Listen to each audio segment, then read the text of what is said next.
My name is Emily, and I never thought that a short vacation could turn my life upside down. I had been married to Alex for 6 years. Our marriage wasn't perfect. What couple is? But I had always trusted him. He was attentive, loving, and genuinely kind, though sometimes overly controlling. I often felt smothered, like my own needs didn't matter. That summer, I decided I needed a break, not from life, not from responsibilities, but from him.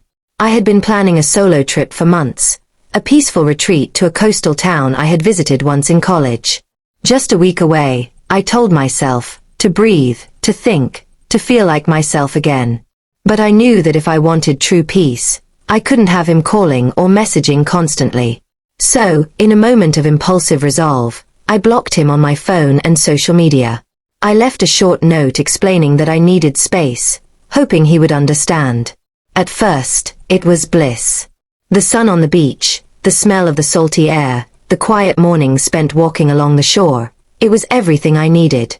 I felt a freedom I hadn't felt in years. I could read, write, and simply be without someone checking in on me every hour. I laughed at small things, drank coffee while watching the waves, and felt my worries melt away. But then came the strange dreams. On the third night, I dreamt of Alex standing on the edge of a cliff, calling my name.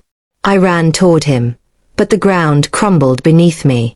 I woke with a start, my heart racing. I tried to brush it off, telling myself it was just anxiety, nothing more. The rest of the trip went smoothly, though a subtle unease had begun to creep in. I attributed it to the unfamiliar surroundings and the quiet that had replaced the constant chatter of my daily life. When it was finally time to return, I felt a mix of relief and anticipation. I missed my home, my routine, and, yes, Alex, despite my frustration with him. I pictured our reunion, him smiling, perhaps a little guilty for missing me, maybe even apologetic for moments of tension we had shared. But when I opened the door to our house, my stomach sank. It was eerily quiet. Too quiet. Everything looked normal at first glance, but the subtle signs of absence were everywhere. His favorite mug was gone, his coat wasn't by the door, and the bed was perfectly made. Something was wrong. Alex. I called out, my voice shaking. Silence. I ran through the rooms, my panic mounting. Nothing seemed disturbed, but he wasn't there. His phone was missing, his laptop gone, and the house felt hollow, as if someone had erased his presence entirely. I tried calling him. Nothing. His voicemail was full, but silent. I reached out to friends and family, but nobody had seen him in days. It was as if he had vanished. My heart pounded, my mind raced, and I couldn't stop thinking. I had blocked him. Was this my fault? Had my actions driven him away? The police took my report seriously, but their questions made it clear they suspected I might know more than I was admitting.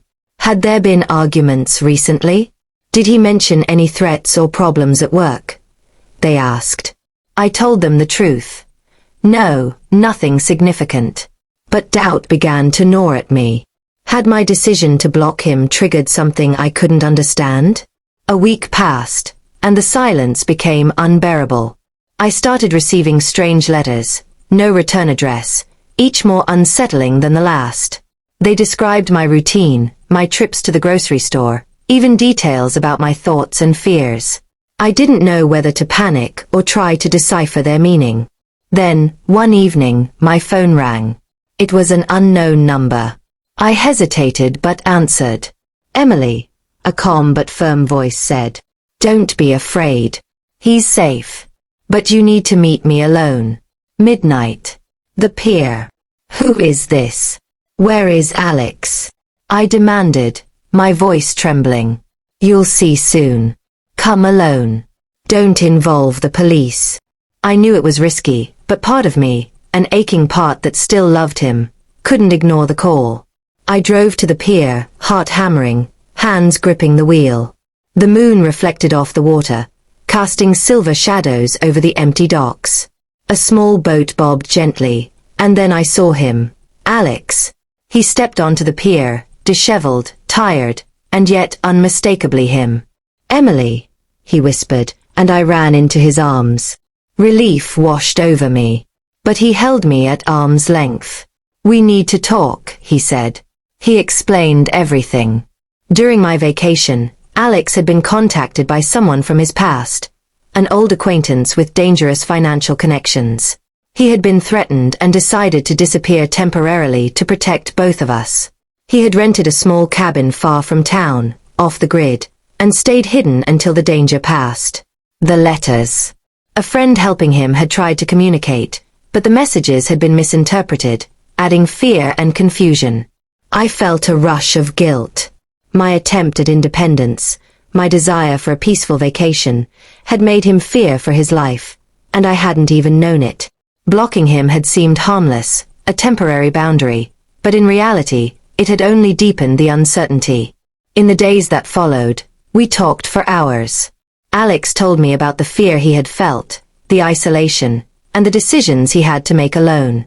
I shared my panic, my loneliness, and the guilt that had gnawed at me.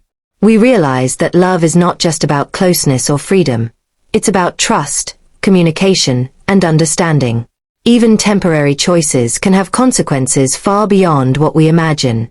Eventually, life returned to normal, though the experience left scars. We rebuilt trust slowly, cautiously, but with a deeper understanding of each other's needs. I never blocked him again. And I never took for granted his presence, or the fact that love sometimes requires patience, courage, and forgiveness.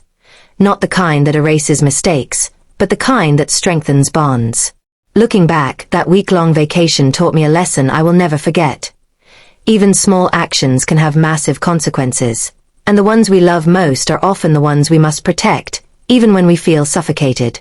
That period of disappearance, fear, and mystery changed us, but it also showed us the resilience of our connection. Sometimes, the hardest lessons come from the simplest choices. And sometimes, the person you try to escape from is the very one you need to hold on to most.